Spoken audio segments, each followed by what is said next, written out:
সকল বন্ধুদের আবার একটা নতুন ব্লগে স্বাগত। এখন যে রেসিপিগুলো করছি সেইগুলো কিন্তু সমস্ত ইনগ্রেডিয়েন্টগুলো বা জিনিসপত্রগুলো কিন্তু আমাদের বাড়িতেই থাকে মজুদ। যেমন আলু 4টে আলু এইভাবে নিলাম, নিয়ে ভালো করে পরিষ্কার করে নিলাম। করে নেওয়ার পর সেটাকে ভালো করে জলে সেদ্ধ করে নিতে হবে। তারপর এই রকমভাবে আলুর চোকলাটা ছাড়িয়ে নিতে হবে বা আলুর খোসাটাকে ছাড়িয়ে নিতে হবে। আপনারা হাত দিয়েও ছাড়িয়ে নিতে পারেন, নাইফ দিয়ে ছাড়াতে হবে এমন কোনো ব্যাপার নেই। তবে মোদ্দা বিষয় হচ্ছে খোসাটাকে ছাড়াতে হবে, এটা হচ্ছে ব্যাপার।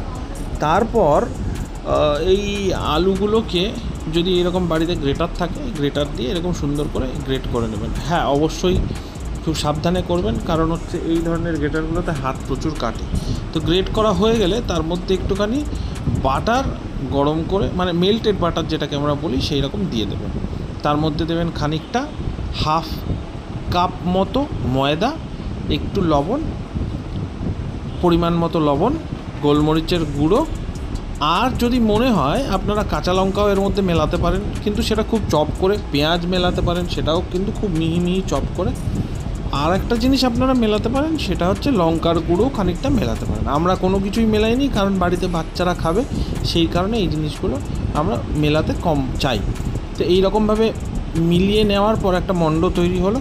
কাটিং বোর্ড নেবেন বা চপিং বোর্ড নেবেন, তার উপরে যদি ক্লিন র্যাপ থাকে, যেটা আমরা ইন্ডাস্ট্রিয়াল ইউজ করি, সেইটা ভালো। না পেলে পরে যে প্লাস্টিক ব্যাগগুলো আমরা ইউজ করি বা ক্যারি ব্যাগগুলো ইউজ করি, সেগুলোকেও সুন্দর করে পরিষ্কার করে ধুয়ে নিয়ে এইভাবে রাখবেন। তারপর যে আলুর মণ্ডটা ছিল, সেই আলুর মণ্ডটাকে এইভাবে রুটির মতো বা লুচির মতো এইরকমভাবে ছড়িয়ে দিতে পারবেন যতখানি সম্ভব। হ্যাঁ, পাতলাটা দেখে নেবেন, কারণ পাতলাটা বেশি হয়ে গেলে তারপরে কিন্তু জিনিসটা তৈরি হবে না। তারপর কি করবেন, এইভাবে একটু চিজ, গ্রেট করা চিজ ওর মধ্যে দিয়ে দেবেন। তারপর প্লাস্টিকটাকে এইভাবে দেবেন। প্লাস্টিকটা নেওয়ার উদ্দেশ্য, যেহেতু জিনিসটা শুধুমাত্র আলু আর ময়দা, একটা তুলতুলে নরম জিনিস, সেই কারণে প্লাস্টিকটা দেয়া, যাতে জিনিসটা আমাদের তুলতে সমস্যা না হয়। দেখুন, এইভাবে ঠিক এইভাবে তুলে নিয়ে একটা সুন্দর সেই কাটলেট হয় না, কাটলেটের মতো একটা শেপ আমরা এখানে দিয়ে দিয়েছি। তো সেই কাটলেটের মতো শেপ দেবার পর আমরা কি করব, সরাসরি জিনিসটাকে কড়াইতে তেলের মধ্যে দিয়ে দেবো। ঠিক এই রকমভাবে আপনারা বেশিক্ষণ রাখবেন না। বেশিক্ষণ যদি রাখেন বা রাখো, তাহলে কিন্তু জিনিসটা তলায় লেগে যাওয়ার সম্ভাবনা থাকে, যে পাত্রেই রাখি না কেন। যেমন আমাদেরও খানিকটা কিন্তু লেগে গিয়েছিল।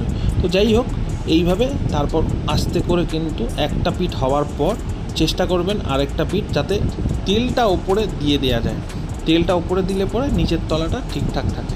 তো হয়ে যাওয়ার পর তেলটাকে তুলে নিন। টিস্যু পেপারের ওপর রাখলে তেলটা আরও শুষে যাবে, তার মধ্যে থেকে চিজগুলো মেল্ট হয়ে আসবে, আলুর সাথে চিজ